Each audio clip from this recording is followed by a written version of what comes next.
Alors, il y a les missions complémentaires, après. Elles s'ajoutent aux missions de base, car elles ne sont pas suffisantes en elles-mêmes pour répondre aux objectifs fixés par la loi. Au nombre d'une douzaine, elles sont très diverses.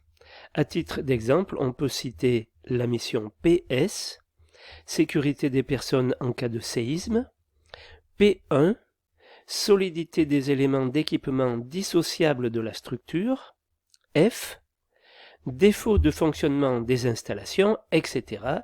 Alors vous verrez ça quand vous aurez l'habitude, vous le verrez dans la RICT ou dans certains règlements de consultation, ça c'est précisé, quelle mission était confiée au bureau de contrôle.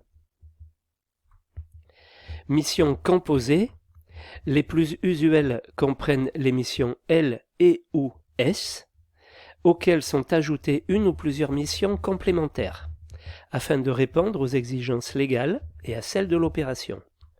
On peut citer la L plus P1, L plus P1, L plus P1 plus S plus PS plus F plus GTB, gestion technique des bâtiments, L plus P1 plus S plus PS plus TH, isolation thermique et économie d'énergie, plus PH, isolation phonique, plus AND, accessibilité pour les personnes handicapées, plus BRD, transport des brancards dans les constructions.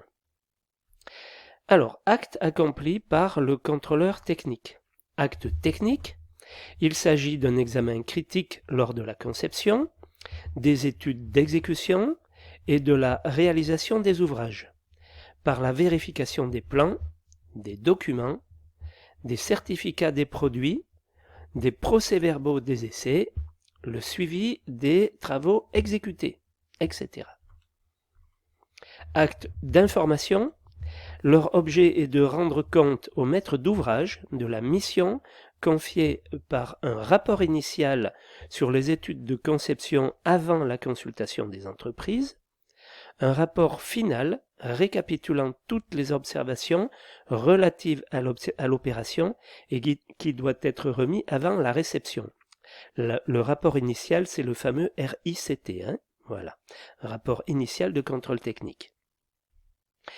Des avis émis au cours de la mission sous forme de compte-rendu ou de rapport d'étape donnant les résultats partiels de ces observations.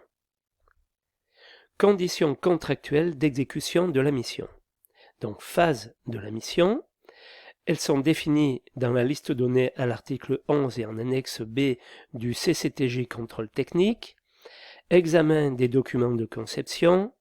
Examen des documents d'exécution. Examen sur chantier des ouvrages et éléments d'équipement. Établissement du rapport final avant réception. Examen des travaux en période de parfait achèvement.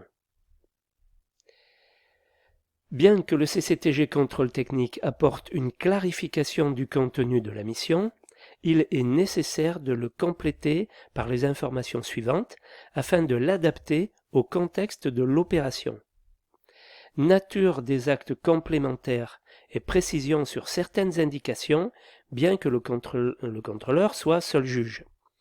Délai de remise des avis selon qu'il s'agit de rapports périodiques ou d'observations sur des plans.